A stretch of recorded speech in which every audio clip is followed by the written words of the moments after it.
Dari atas rumpun bambu mengalir air seperti seseorang sedang buang air kecil. Wulan menoleh ke atas. Dia melihat sesuatu. Di bawah temaram cahaya bulan, sosok itu tampak seram. Meski samar, Wulan bisa melihat bahwa sosok itu tinggi besar, tubuhnya berbulu. Assalamualaikum warahmatullahi wabarakatuh. Balik lagi di kisah warganet bareng gue Wira. Kali ini gue akan bawakan sebuah cerita tentang tumbal pengasihan Nyai Selasih Tempuran. Cerita ini ditulis oleh Kurniawan Kampalagian. Untuk teman-teman yang penasaran dengan ceritanya, tonton sampai akhir. Dan tak usah lama-lama lagi, kita simak ceritanya.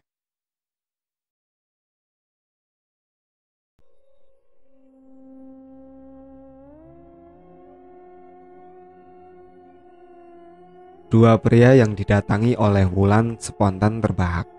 Uluran jemari tangannya tak ditanggapi. Keduanya semakin keras tertawa, membuat bau mereka terguncang. Hampir seluruh pengunjung kafe menoleh pada mereka bertiga. Jemari Wulan masih terulur tanpa sambutan. Kini wajahnya memerah antara malu dan marah. Dia merasa sangat terhina. Dia mengenal salah satu pemuda itu, Doni, melalui aplikasi Kencan. Awalnya Wulan dan Doni hanya saling bersapa melalui aplikasi itu. Lalu keduanya bertukar nomor ponsel dan aplikasi WhatsApp. Tapi mereka tidak pernah bertemu langsung. Sayangnya Wulan lupa bahwa foto yang dipasangnya pada seluruh media sosial miliknya adalah foto hasil editan dari salah satu aplikasi editor gambar, sehingga wajahnya nampak jauh lebih cantik daripada aslinya. Hingga akhirnya tadi pagi Doni mengirimkan pesan yang isinya meminta pada Wulan untuk bertemu di salah satu kafe pada sore hari. Sebelum berangkat menuju kafe, Wulan sudah mengirim pesan pada Doni bahwa dirinya mengenakan kaos berwarna hijau. Doni menjawab bahwa dia bersama seorang temannya, Raka. Keduanya mengenakan kaos berwarna hitam. Saat melihat wajah Wulan yang berbeda dengan yang ada pada foto, Doni merasa kecewa dan mengajak Raka untuk mempermalukan Wulan. Begitu tiba di depan kafe, Wulan langsung menelpon Doni untuk menginformasikan bahwa dirinya sudah ada di lokasi. Doni menyuruh Wulan masuk dan langsung menuju meja nomor 7. Kemudian terjadilah peristiwa tadi. Doni dan Raka menertawai Wulan saat dia mengulurkan tangan untuk berjabat tangan. Ini bukan kali pertama Wulan gagal berkenalan dengan lawan jenis, tapi kali ini merupakan hal yang paling memalukan, sekaligus menyakitkan. Terlebih salah satu pegawai di kafe itu adalah temannya semasa SMA.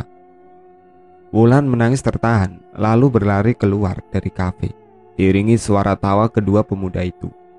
Setibanya di rumah, dia menangis jadi-jadinya. Bantalnya basah oleh air mata. Tapi Wulan tidak punya tempat untuk mengadu. Ibunya sibuk arisan dari satu tempat ke tempat yang lain. Sementara ayahnya sejak pagi hingga malam sibuk bekerja. Tiba-tiba Wulan teringat dia pernah mengantar tantenya menemui seorang dukun yang tinggal di pinggiran kota. Waktu itu tantenya merasa ada sesuatu yang selalu mengikutinya. Setelah berobat pada dukun itu, makhluk yang selalu mengganggu tantenya pun pergi entah kemana. Wulan bergegas mengambil jaket dari lemari, mengenakannya dengan terburu-buru, lalu menghidupkan mesin sepeda motornya dan ngebut menuju rumah dukun itu.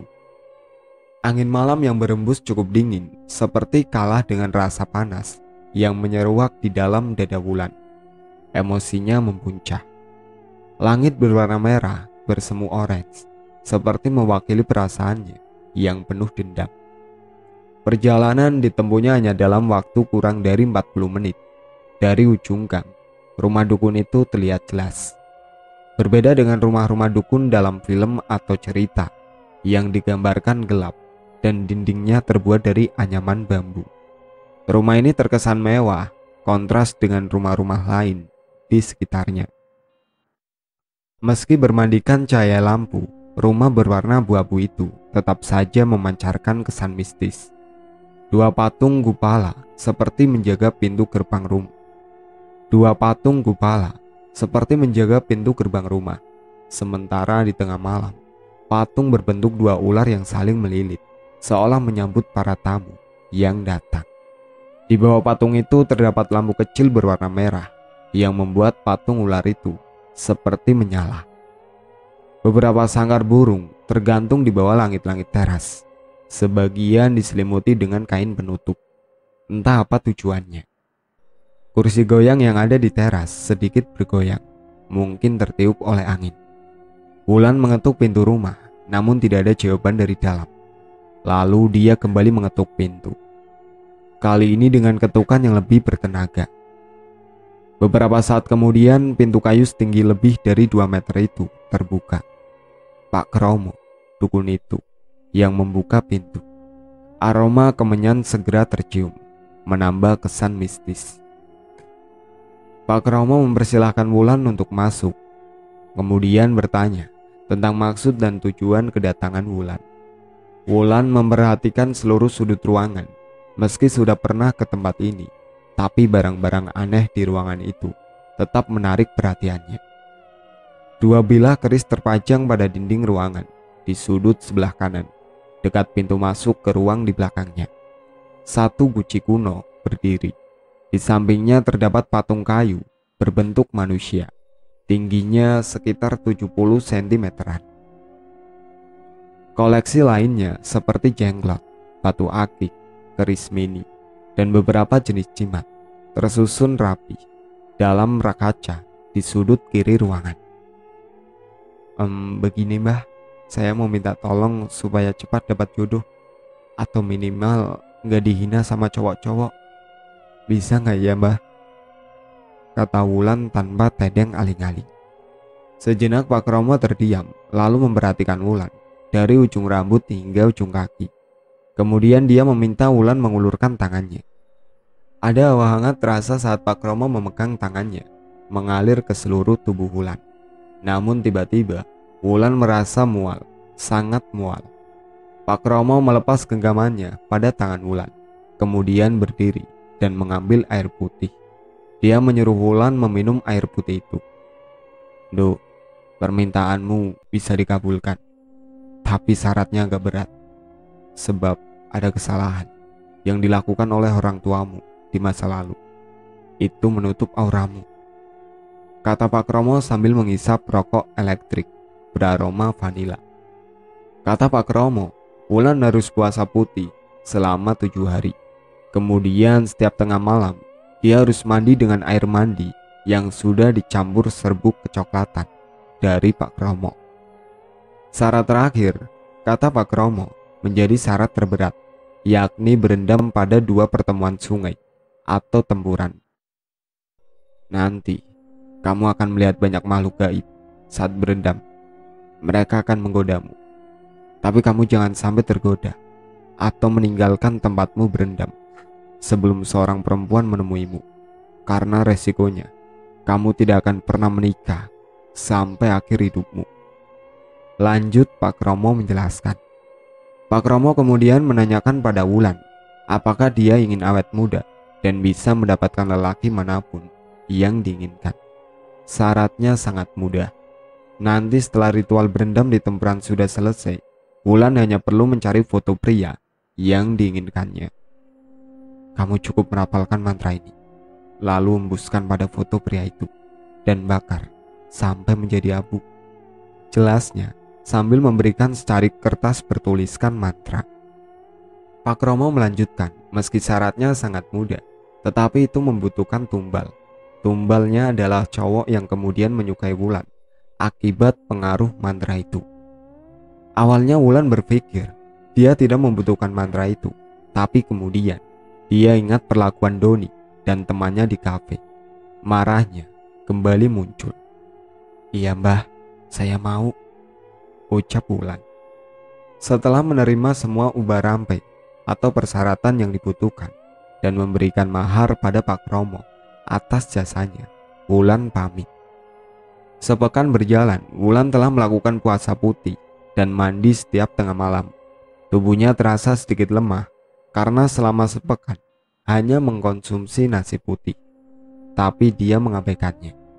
Niatnya sudah sangat bulat dan dendamnya pada Doni begitu kuat. Dua hal itu menjadi penyemangatnya dalam melaksanakan syarat dan ritual. Tibalah hari dia harus melaksanakan syarat terakhir, yakni berendam di pertemuan dua sungai atau tempuran. Sesudah maghrib, Wulan telah menyiapkan diri. Beberapa perlengkapan dan syarat sudah dimasukkan dalam tas. Tepat pukul 10 malam, dia mengendarai sepeda motornya seorang diri menuju pinggiran kota di sebelah selatan, tempat pertemuan dua sungai. Setelah memarkirkan sepeda motor di tempat yang dirasa aman, perlahan Wulan menuruni lereng sungai. Dia merasa was-was, takut jika tiba-tiba bertemu ular atau binatang lainnya. Selangkah demi selangkah dia menapakkan kaki di tanah pinggir sungai. Hanya ada cahaya bulan yang menjadi penerangan di tempat itu. Rumah warga terletak cukup jauh dari situ. Tubuh Wulan hanya ditutupi oleh selembar kain. Perlahan kakinya menyentuh air sungai yang dingin. Wulan mulai ragu saat merasa dinginnya air, namun tekadnya kembali bulat saat ingat bahwa ritual lain telah selesai dia lakukan. Air sungai sudah mencapai betisnya yang putih. Wulan terus melangkah menuju tengah. Dia harus memastikan air sungai mencapai lehernya. Setelah beberapa menit berendam, dia tidak lagi merasa dingin. Air sungai yang mengalir justru terasa hangat. Matanya yang terpejam membuatnya setengah mengantuk. Tiba-tiba Wulan mendengar suara air sungai terpercik, seperti ada seseorang yang melemparkan batu ke sungai. Dia mengabaikan suara itu. Lalu terdengar suara mendesis di dekat telinganya, disusul dengan sesuatu yang panjang dan dingin merayap melilit lehernya. Wulan ketakutan. Dia tahu itu adalah ular. Saat membuka matanya, ular yang melilitnya memiliki kepala seperti kepala ayam. Mata makhluk itu mengerjap-kerjap.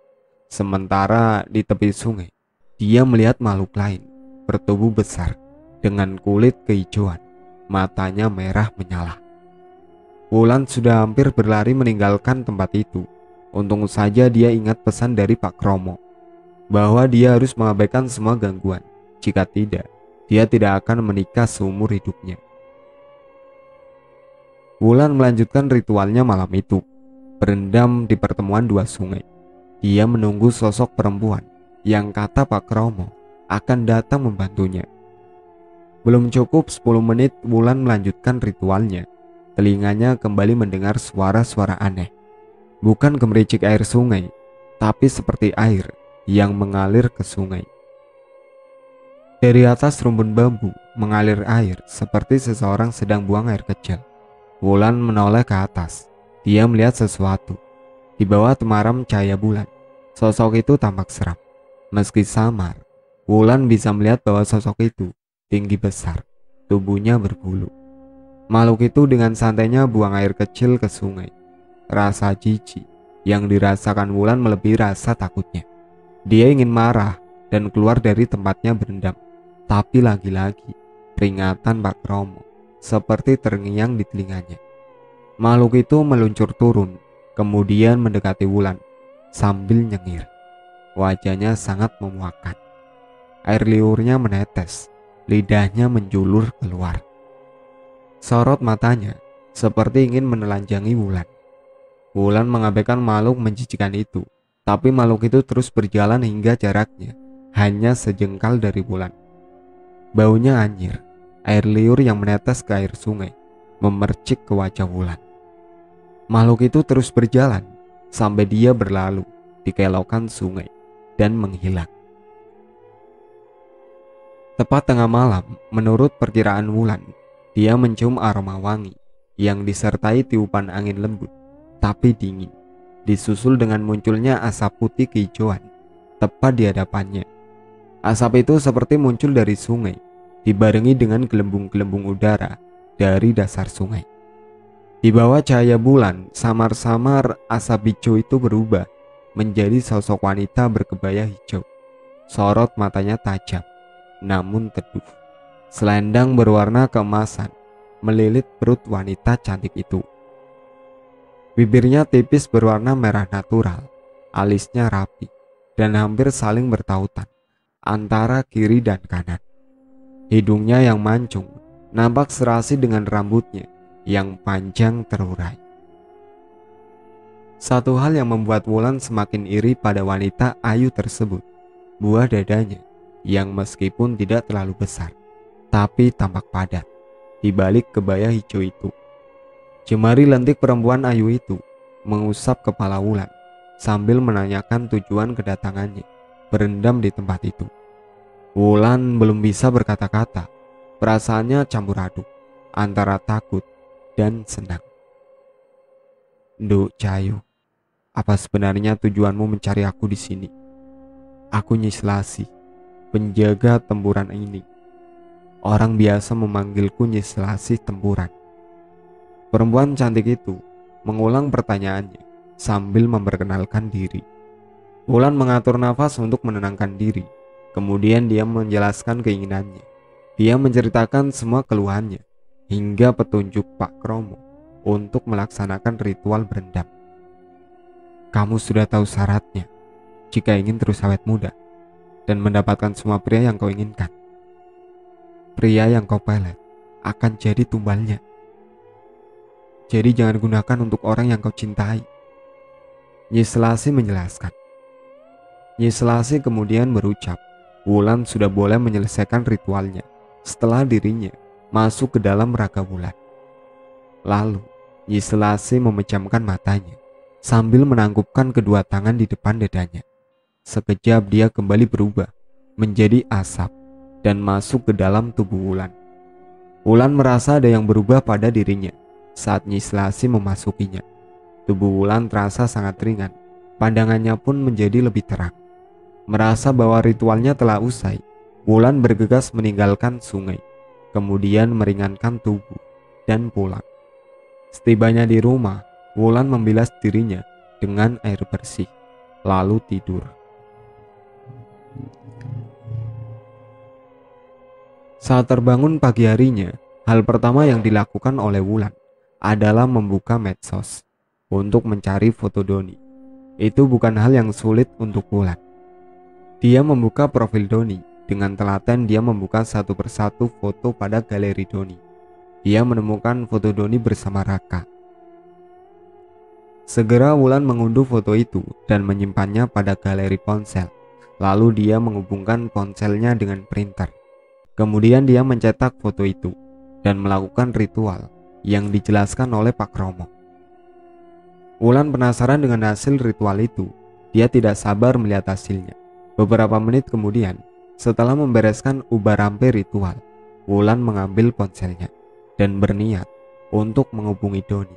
Tapi ternyata ada 3 panggilan tak terjawab dari Doni. Bibir Wulan menyunggingkan senyum puas. Dia yakin peletnya berhasil. Sebentar lagi, dendam dan sakit hatinya akan terbalaskan.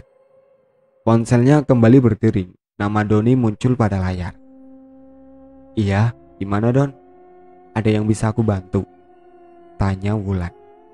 Doni meminta maaf atas kejadian di kafe dan mengajaknya untuk kembali bertemu di lokasi yang sama.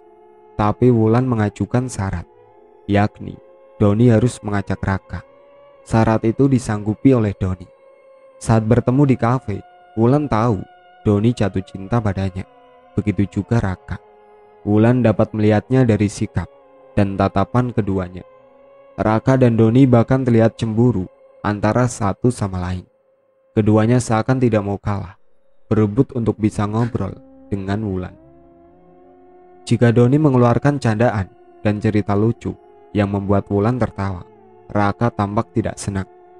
Dia akan berusaha mencari cerita lucu lain agar Wulan bisa tertawa saat mendengarnya. Dalam hati, Wulan sangat senang melihat keduanya bersaing. Dia berharap Raka dan Doni berkelahi di kafe itu agar teman SMA-nya yang bekerja di situ bisa melihat bahwa kedua cowok ganteng ini sedang merebutkannya. Iya, Raka dan Doni sedang memperebutkan Wulan.